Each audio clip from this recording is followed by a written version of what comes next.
Hello my dear students, आज हम लोग बात करने वाले हैं MCQs acid base and buffer पे बेस्ड, जो कम्पिटिटिव एग्जामिनेशन के पॉइंट ऑफ व्यू से इंपॉर्टेंट है। तो इसी के बारे में आज हम लोग डिस्कशन करेंगे। तो देखें पहला क्वेश्चन क्या है। As per Bronsted Lowry concept acid is. चार ऑप्शन आपको मिलेंगे। Any substance molecules that can accept proton from any other substances. B. Any substances molecule that can donate a proton to any substances. Electron pair donor, electron pair acceptor. तो ब्रॉन्स्टेड-लोरी concept के हिसाब से देखें तो acid उसको कहते हैं जो कोई भी सब्सटेंस डोनेट करता है प्रोटॉन को, उसको हम लोग क्या बोलते हैं? एसिड। तो इसका ऑप्शन क्या होगा? बी। अब इस तरह से क्वेश्चन अगर हम देखें तो एसिड बेस एंड बफर में ज्यादातर जो क्वेश्चंस आपके बनेंगे वो डिफिनीशन पे ही बनेंगे। तो डिफिनीशन की लिस्ट से थोड़ा सा मैं आप लोगों को डिफिनीशन बताना चाहता हूं कि एसिड और बेस की डिफिनीशन क्या होगी। तो डिफिनीशन देखें कि जो तीन लोगों ने इसको डिफाइन किया था, आर्हेनियस, ब्रॉन्स्टेड-लोरी एंड लेविस, तीन तरह से इसको डिफाइन किया गया। आर्हेनियस ने क्या कहा कि एसिड किसको बोलेंगे? Produce H ion in water, यानी ऐसा सब्सटेंस जो H आयन दे उसको हम बोलेंगे एसिड। और फिर इन्होंने कहा बेस किसको बोलेंगे? Produce OH ion in water, उसको हम लोग बोलेंगे बेस। ठीक, तो आर्हेनियस के हिसाब से जो एसिड बेस का कॉन्सेप्ट है वो डिपेंड करता है H प्लस OH माइनस पे, यानी जो H देगा उसे हम लोग एसिड कह रहे हैं, जो OH देगा उसे हम लोग क्या बोल रहे हैं? बेस। अब इसका एग्जाम्पल देखें तो जैसे HCl को बोलते हैं हाइड्रोक्लोरिक एसिड। एसिड क्यों बोल रहे हैं कि जब ये टूटेगा तो क्या देगा? H प्लस, तो हो गया एसिड। इसी तरह से बात करें NaOH, सोडियम हाइड्रोक्साइड। अब ये जब डिसोसिएट होगा तो क्या देगा? OH minus.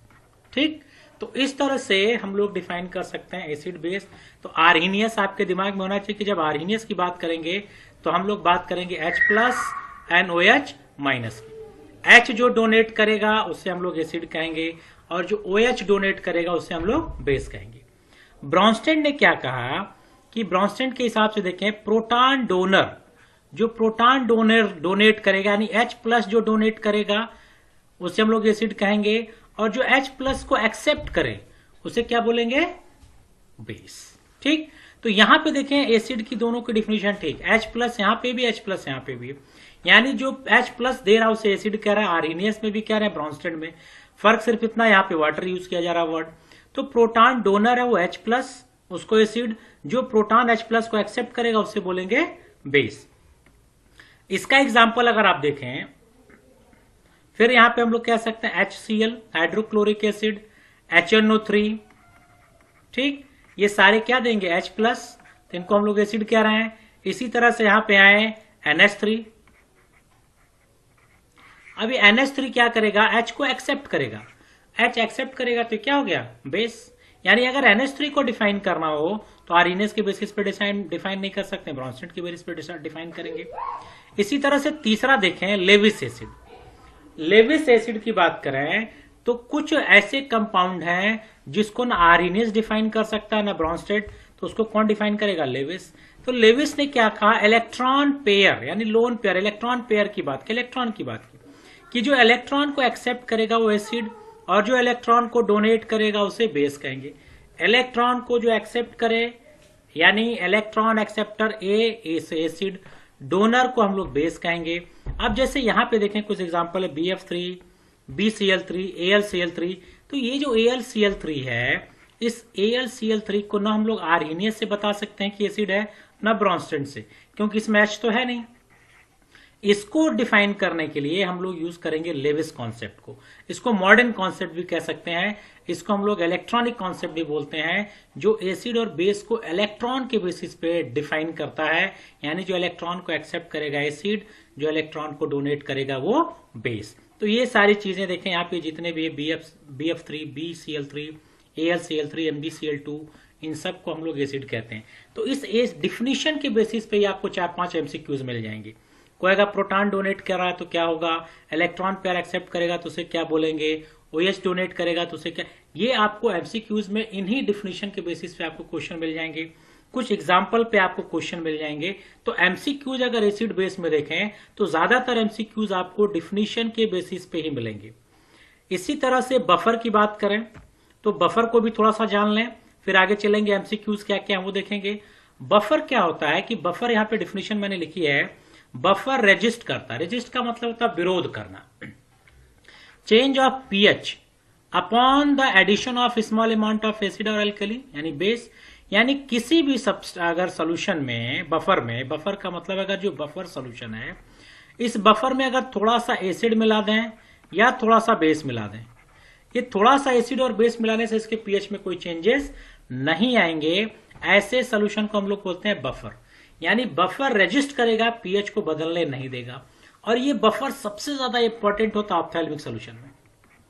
ऑप्थेल्मिक सोल्यूशन में बफरिंग एजेंट हम लोग ऑप्थेल्मिक सोल्यूशन में यूज करते हैं ताकि पीएच ना चेंज हो, क्योंकि अगर पीएच होगा तो आई में इरिटेशन कॉज करेगा। तो वहां पे फार्मास्यूटिकल इंडस्ट्री में इसका बहुत बड़ा रोल है। तो देखें अगर बफर 3 तरह के होते हैं वैसे generally, acid buffer, basic buffer and simple buffer. लेकिन अभी आप 2 देखें, एसिडिक बफर की बात करें तो एसिड बफर कहा गया buffer mixture of weak acid, ठीक, and it salt with strong base. यानी वीक एसिड होगा, ये याद रखिए, प्लस साल्ट होगा किसका, स्ट्रॉन्ग बेस के साथ। एसिड था तो स्ट्रॉन्ग बेस लेंगे, वीक एसिड स्ट्रॉन्ग बेस, ठीक, जिसका क्या होगा, साल्ट होगा, ठीक। अब यहां देखें एग्जांपल लिखा गया है CH3COOH acetic acid. Acetic acid क्या, वीक एसिड है, ठीक। अब इसका देखें साल्ट बनाया गया है CH3COOH। अब ये किससे मिलकर बना होगा, CH3COOH acidic acid plus NaOH, ये 2 चीजों से मिलकर बना होगा। अब ये कहा गया साल्ट विथ स्ट्रॉन्ग बेस, तो NaOH सबको पता है क्या है, बेस है, ठीक। तो वीक एसिड और बेस में भी क्या होना चाहिए, स्ट्रॉन्ग होना चाहिए। क्या होना चाहिए, स्ट्रॉन्ग। तो NaOH स्ट्रॉन्ग बेस है, ठीक। और ये दोनों मिलके, ये वीक एसिड मिलके बना दिया सोडियम एसीटेट, जो कि क्या है, साल्ट है, ठीक। इसी तरह से बेसिक बफर में भी आएगा। बेसिक बफर में देखें मिक्सचर ऑफ वीक बेस, ठीक, फिर स्ट्रॉन्ग, वीक बेस आ गया तो स्ट्रॉन्ग एसिड लेंगे, लेकिन इस स्ट्रॉन्ग एसिड मतलब साल्ट होगा इसका। तो यहीं पे लिखा गया weak base and it's salt with strong acid, ठीक। इसका एग्जांपल NH4OH, NH4Cl। NH4OH क्या, वीक बेस, और ये मिलके बना होगा NH4OH प्लस HCl से मिलके बना है। अब HCl देखें तो क्या है, स्ट्रॉन्ग एसिड हो गया, स्ट्रॉन्ग एसिड, इसका साल्ट है NH4Cl। तो ये बफर है। अब इसी पे बेस्ड कुछ एमसीक्यूज हैं, तो देखा जाए क्या क्या एमसीक्यूज हैं। अब इसमें जो दूसरा एमसीक्यूज है वो एमसीक्यूज है कि टर्म पीएच गिवन बाय, तो जो टर्म है पीएच वो दिया गया है बी सोरेंसन ने। और पीएच क्या होता है, negative logarithm of hydrogen ion concentration, ठीक, negative log of hydrogen ion concentration, ये भी आपको पता होना चाहिए। पीएच की जो रेंज होती है, ठीक, 0 to 7 और 7 to 14, ठीक, यानी 0 से लेकर 14 तक। ये जो 7 है इसको न्यूट्रल पीएच कहते हैं, ये आपको पता होना चाहिए। और जब 7 से नीचे जाते हैं तो पीएच एसिडिक होता है, और जब 7 से ऊपर जाते हैं तो पीएच बेसिक होता है, जिसको हम लोग बोलते हैं एल्केलाइन। और ये पीएच जो टर्म दिया था वो सोरेंसन ने दिया था। ये बहुत ही इंपॉर्टेंट क्वेश्चन है और एक बहुत सारे कॉम्पिटिटिव एग्जामिनेशन में पूछा भी गया है। थर्ड क्वेश्चन देखें, buffer solution are usually made by, ठीक। अब अभी बफर सोल्यूशन मैंने बताया, तो यहां पे ऑप्शन देखें, यहां पे लिखा गया ए को एसिड, बी को बेस मानिए, एस को स्ट्रॉन्ग, ठीक, और डब्ल्यू को वीक मानिए। तो वीक एसिड, ठीक, and it's salt of strong base, यानी एसिड था यहां पे बेस आ गया, ये तो करेक्ट हो गया। Weak base and it's salt of strong acid, ये भी करेक्ट है। Weak acid is salt of strong acid, यहां पे भी एसिड, यहां पे एसिड, ये ऑप्शन गलत है। बोथ ए एंड बी, यानी हमारा ऑप्शन कौन सा सही होगा, डी। डी किस लिए हुआ, क्योंकि दोनों ऑप्शन क्या है, करेक्ट हैं। तो इस तरह से अगर बफर आपने पढ़ा है तो बफर से रिलेटेड क्वेश्चन आप आसानी से सॉल्व कर सकते हैं। ठीक है, नेक्स्ट क्वेश्चन देखा जाए। Action of buffer is, buffer का एक्शन क्या, क्या काम है बफर का। ठीक, तो यहां पे ऑप्शन दिया गया, resist the change in pH of solution when an acid और अल्कली इज एडेड। ठीक, do not resist the change in pH of solution when acid और alkali is added, both are none. तो buffer का मतलब ही है कि बताया starting में ही, जो हमारे पीएच को चेंज नहीं होने देगा, तो रेजिस्ट करेगा चेंज ऑफ पीएच, तो इसका ऑप्शन क्या होगा, ए करेक्ट होगा। ठीक है, नेक्स्ट क्वेश्चन देखा जाए। नेक्स्ट क्वेश्चन है, which substance can described as a proton donor. Proton यानी H+ को कौन देगा, ठीक, तो H+ को देगा एसिड। ठीक, आर्हेनियस भी यही कहता है, ब्रॉन्स्टेड भी यही कहता है। आर्हेनियस कहता है H+ जो वाटर में दे, ब्रॉन्स्टेड कहता है जो प्रोटॉन दे। तो प्रोटॉन को हमने H+ ही कहा, तो जो प्रोटॉन डोनेट करेगा वो क्या होगा, एसिड, और जो प्रोटॉन को एक्सेप्ट करेगा वो क्या होगा, बेस। तो यहां पे which substance can describe as a proton donor, तो एसिड हमारा क्या होता है, प्रोटॉन डोनर। तो देखिए क्वेश्चन कहां से आ रहा है, डिफिनेशन से ही आ रहा। ठीक, example of acid is are, example आपको देना है एसिड का क्या होगा। तो यहां पे NaOH, अभी मैंने बताया सोडियम हाइड्रोक्साइड, OH रिलीज करेगा इसलिए बेस है। HCl hydrochloric acid, H donate करेगा, तो ये भी आपका क्या है, एसिड। बाइकार्बोनिक यानी H2CO3, ये हम लोग बोलते हैं कार्बोनिक एसिड, ये कार्बोनिक एसिड भी क्या है, एसिड है। तो दो ऑप्शन है इसमें, बी और सी दोनों सही है, इसलिए इसका जो चौथा ऑप्शन है डी, ये करेक्ट होगा, बोथ बी एंड सी। इसको इस तरह के क्वेश्चन को देखने से अंदाज लगता है, जैसे यहां पे देखें तो देखने से लगेगा ये OH डोनेट करेगा इसलिए बेस होगा। तो ये तो ऑप्शन है नहीं, ये भी H है, इसके पास भी H है। तो इस तरह के क्वेश्चन को इस तरह से भी आप बड़े आसानी से सॉल्व कर सकते हैं कि दोनों एसिड है, तो ऑप्शन क्या ऑलवेज विल बी डी। ठीक है, अब नेक्स्ट क्वेश्चन देखें। A substance that release hydroxyl ion when dissolve in water, ये भी बड़ा आसान क्वेश्चन है, आप आसानी से बता सकते हैं कि जो OH डोनेट करेगा वो क्या होगा। अभी मैंने बताया ये किसके कॉन्सेप्ट के नाम से है, आर्हेनियस के कॉन्सेप्ट के अनुसार। जो OH डोनेट करेगा उसको बोलेंगे बेस, जैसे NaOH, NH4OH। ठीक, ये भी OH डोनेट कर रहा है भी, ये दोनों क्या है, हमारे बेस हैं।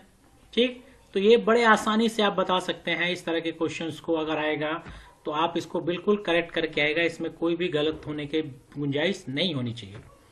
Next, any substance that can conduct electricity called, जो इलेक्ट्रिसिटी को कंडक्ट करेगा उसको क्या बोलेंगे, उसको बोलेंगे इलेक्ट्रोलाइट। ठीक, इलेक्ट्रोलाइट जो होते हैं वो सब्सटेंस होते हैं जो क्या प्रोड्यूस करते हैं, आयंस। यही आयन क्या करते हैं, इलेक्ट्रिसिटी को कंडक्ट करते हैं। ठीक, ये जो आयन होते हैं यही आयन इलेक्ट्रिसिटी को कंडक्ट करते हैं, इसलिए जो इलेक्ट्रिसिटी को कंडक्ट करेगा उसको हम लोग बोलेंगे इलेक्ट्रोलाइट। तो इसका ऑप्शन आपका करेक्ट होगा सी। 9वां क्वेश्चन देखें, solution that maintain the pH when acid और base added in it is known as. तो मेंटेन करेगा, मेंटेन का मतलब रेजिस्ट करेगा, विरोध करेगा, पीएच को चेंज नहीं होने देगा, ऐसे चीज को क्या बोलेंगे, बता चुका हूं, उसको हम लोग बोलेंगे बफर। तो ये क्वेश्चन भी आप बड़े आसानी से सॉल्व कर लिए, बफर। तो इसका आंसर हो गया आपका B, that is a buffer. 10वां क्वेश्चन देखें, a substance that on dissolving in water give hydrogen ion. Hydrogen ion देगा तो क्या होगा, ये भी आपके आर्हेनियस के कॉन्सेप्ट पे चले गए। जो हाइड्रोजन आयन देगा उसको हम लोग बोलेंगे एसिड। हाइड्रोक्सिल दे रहा था तो बोल रहे थे बेस। H देगा तो बोलेंगे एसिड। तो ये भी डिफिनेशन का ही पार्ट से क्वेश्चन बन गया, इसका भी ऑप्शन हमारा हो गया ए। और देखिए 11th क्वेश्चन है, the pH of an acid और buffer solution can be calculated by the use of. ठीक, तो पीएच अगर हमें बफर का कैलकुलेट करना है एसिड और बेस का, इसके लिए हम लोग क्या यूज करेंगे। तो यहाँ पे देखें हेंडरसन इक्वेशन है, लेविस थ्योरी है, नॉइस व्हिटनी इक्वेशन है और आर्हेनियस कॉन्सेप्ट। इसका जो ऑप्शन करेक्ट होगा वो होगा हेंडरसन, जिसको हम लोग बोलते हैं Henderson Hasselbalch equation, Henderson Hasselbalch equation. ठीक, तो अब ये देखें लेविस थ्योरी जो है अभी मैंने आपको बताया किसको डिफाइन करता है, एसिड को, यहां से निकल के आया। नॉइस व्हिटनी इक्वेशन डिसोल्यूशन को बताता है, ये जो आप लोग सुटिक्स में पढ़ेंगे। आर्हेनियस थ्योरी भी किसको डिफाइन किया था, एसिड को डिफाइन। तो ये आप जो क्वेश्चन को सॉल्व करेंगे तो इस तरह से आप जब को थोड़ा सा कंफ्यूजन हो तो सारे ऑप्शंस को देखना चाहिए कि कौन किसके। अगर हेंडरसन आपको इक्वेशन याद नहीं था तो यहां से आपने देखा लेविस नहीं होगा, आर्हेनियस नहीं होगा, नॉइस नहीं होगा, तो option will be correct Henderson. तो हेंडरसन हैसलबैक इक्वेशन यूज करते हैं, जो आपने पढ़ा होगा pH equal to pKa plus log A minus upon HA। ये आपका वीक एसिड होगा, ये कॉन्जुगेटेड बेस। तो ये आपके हेंडरसन हैसलबैक इक्वेशन है, जो pH of an acid and base buffer solution को कैलकुलेट करने के लिए हम लोग यूज करते हैं। तो इसका ऑप्शन हो गया करेक्ट ए। ठीक, तो ये आपका acid base buffer comparative examination के लिए था। तो यहाँ पे एसिड की डिफिनेशन, बेस की डिफिनेशन, बफर की डिफिनेशन को पढ़ लें, इसके थोड़ा बहुत एग्जाम्पल आप याद कर लें। ठीक, बफर का थोड़ा सा भी एग्जाम्पल याद होना चाहिए, जिससे इससे रिलेटेड जो क्वेश्चन होगा उसको आप बड़े आसानी से सॉल्व कर सकते हैं। Thank you.